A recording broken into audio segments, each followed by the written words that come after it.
जवानों ने दी देश के लिए कुर्बानी, तभी से लिखी है इतिहास के पन्नों में युद्ध की कहानी।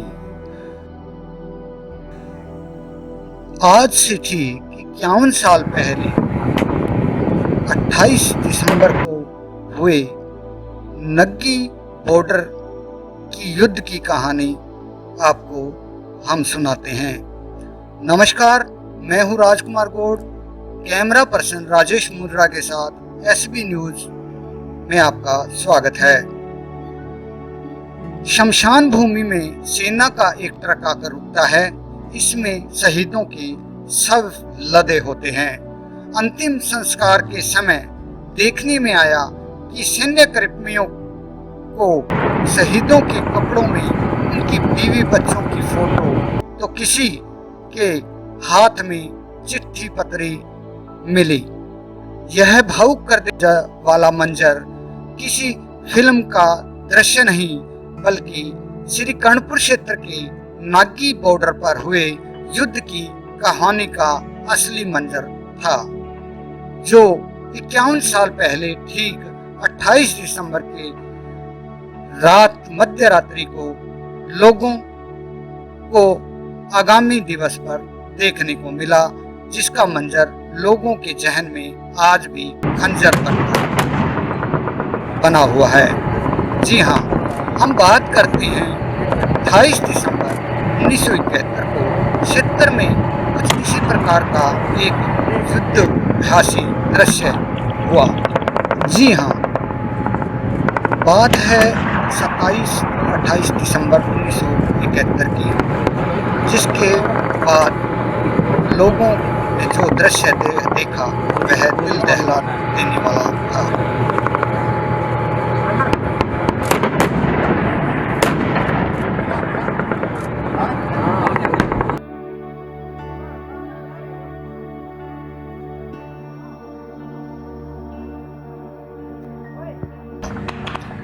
क्षेत्र में इसी प्रकार का दृश्य इससे पहले कभी नहीं देखा था।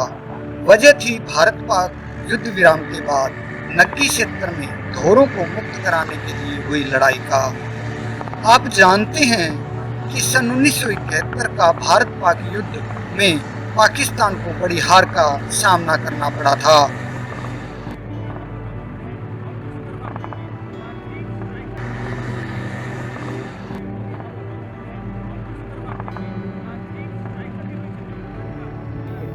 मैं उस टाइम में ऑपरेटर था ओपी पार्टी का, जो 75 की ओपी पार्टी होती है, जो इन्फेंट्री को आगे बढ़ने में फायर सपोर्ट कराती है।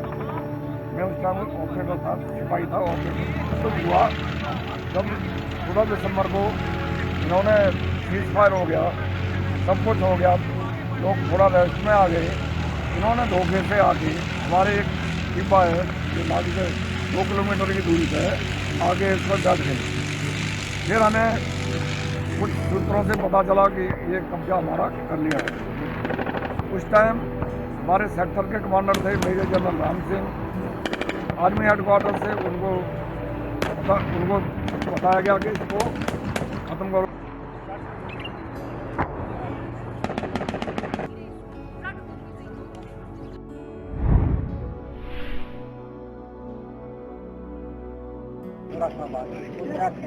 उत्तराखंड क्या नाम है? इससे पहले भी इस कार्यक्रम में जो यहाँ आगरा ऐसे ही नहीं आगरा, ठीक है। तो इससे जो ये कार्यक्रम हुआ, इसकी सूचना के बाद आप यहाँ आए तो कैसा महसूस कर रहे हैं? ऐसा क्या महसूस है जहाँ मतलब हमें ये पहले पता ही नहीं था यहाँ हुआ है। ये पहली बार आपको मंजर देखने को मिला और ये देखा? फैमिली आ रही है। वो क्या नाम था? ये क्या होता है?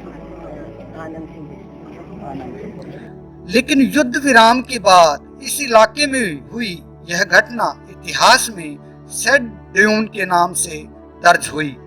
5 दशक पहले हुई यह लड़ाई सेना के साथ क्षेत्र के प्रत्येक नागरिक के लिए खास मायने रखती है। इसका एक बड़ा कारण यह है कि दुश्मन को ठिकाने लगाने का भाव जैसा सेना में था, वैसा ही देशभक्ति से ओतप्रोत जोश क्षेत्र के बाशिंदों में भी दिखाया। इस युद्ध में दुश्मन को 2 घंटे में दिखाया घर का रास्ता। भारतीय सीमा में घुसी पाकिस्तानी सेना ने रेतीले धोरों से करीब 1 किलोमीटर क्षेत्र पर कब्जा जमा लिया था। इस पर सेना की 4 पैरा बटालियन ने योजना बनाकर 28 दिसंबर की सुबह 4 बजे हमला बोला। 2 घंटे की लड़ाई में नापाक दुश्मन को घर का रास्ता दिखा दिया।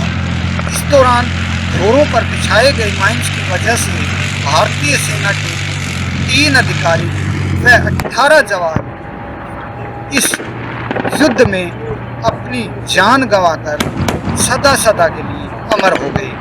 भारतीय सेना के रणबांकुरों ने अद्वितीय साहस का परिचय देते हुए न केवल दुश्मन को मुंह तोड़ जवाब दिया, बल्कि उन्हें भागने पर मजबूर कर दिया।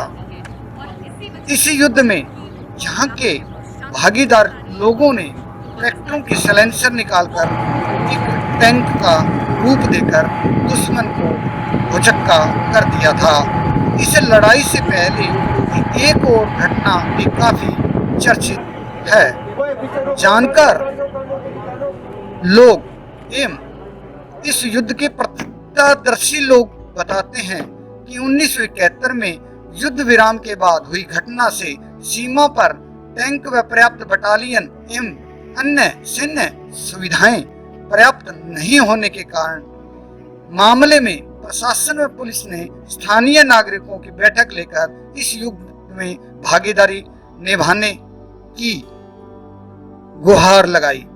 हालांकि अधिकतर लोग यहाँ से पलायन कर चुके थे, लेकिन जाबाज शेष रहे लोगों ने सेना के साथ कंधे से कंधा मिलाकर भागीदारी निभाई, जो आज भी लोगों के पास विभिन्न प्रमाण पत्रों के माध्यम से उनके गवाह के रूप में प्रमाण पड़े हैं, जिनमें से होशियारमल शर्मा, प्रेमदत्त गौड़, सत्यनारायण भाटी ऐसे नाम हैं जिन्होंने अपनी सूझबूझ से ट्रैक्टरों के सलेंसर निकालकर चलाने की सलाह दी। इस पर आसपास के गांवों के करीब 2 दर्जन ट्रैक्टर इकट्ठे किए गए। लड़ाई से ठीक 1 दिन पहले सीमा क्षेत्र में ये ट्रैक्टर एक साथ चलाए गए ताकि पाक सेना भ्रमित हो सके कि कोई बड़े टैंक पाकिस्तान की ओर बढ़ रहे हैं, और हुआ भी ऐसा ही। उसके सुखद परिणाम सामने आए। एक बार की पाकिस्तानी सेना पीछे हट चुकी थी और भारतीय सेना को यहां पहुंचने का समय मिल चुका था।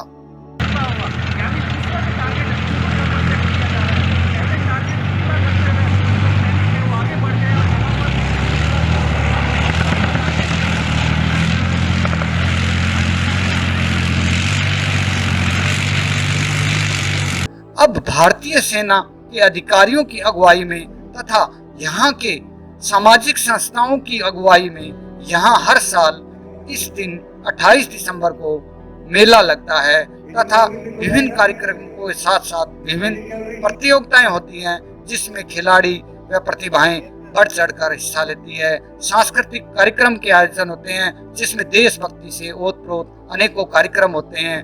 दौड़ होती है, मैराथन होता है तथा विभिन्न जोहर के कार्यक्रम होते हैं, जिससे ओतप्रोत होकर आज भी 28 दिसंबर को एक बार फिर से भारत मां के जय घोरों से गूंज उठता है, यह टिब्बा क्षेत्र नग्गी का। इसके साथ साथ आपको बता दें कि यहाँ हर बार की तरह इस बार भी एक मांग उठ रही है कि इस सीमा क्षेत्र में जो युद्ध हुआ वो माँ जगत जननी जगदम्बा की अपार कृपा से हुआ, क्योंकि जब भारतीय सेना आगे की ओर बढ़ रही थी तो माता रानी के मंदिर से आवाज आई कि आप आगे मत बढ़ो, आगे माइंस पूछी है। तो परिणाम स्वरूप जो हुआ, हमारी भारतीय सेना ने 21 जवान सैनिकों को खो दिया। तब से अब तक इस मंदिर के प्रति लोगों में आस्था बढ़ी हुई है। हर साल यहाँ मेला लगता है। मंदिर में हजारों लोग अपना शीश झुकाकर अपनी मन्नतें मांगते हैं और हाल ही में सांसद निहाल चंद मेघवाल ने भी यह घोषणा की है कि इस क्षेत्र को पर्यटक स्थल का नाम दिया जाएगा, ताकि देश के हर कोने से यहाँ आकर लोग यहाँ हुए युद्ध की कहानी को जान सके और यहाँ अनेकों कार्यक्रम हो, ताकि इस क्षेत्र का पर्याप्त नाम सुनहरी अक्षरों में लिखा जा सके। जय हिंद, जय भारत।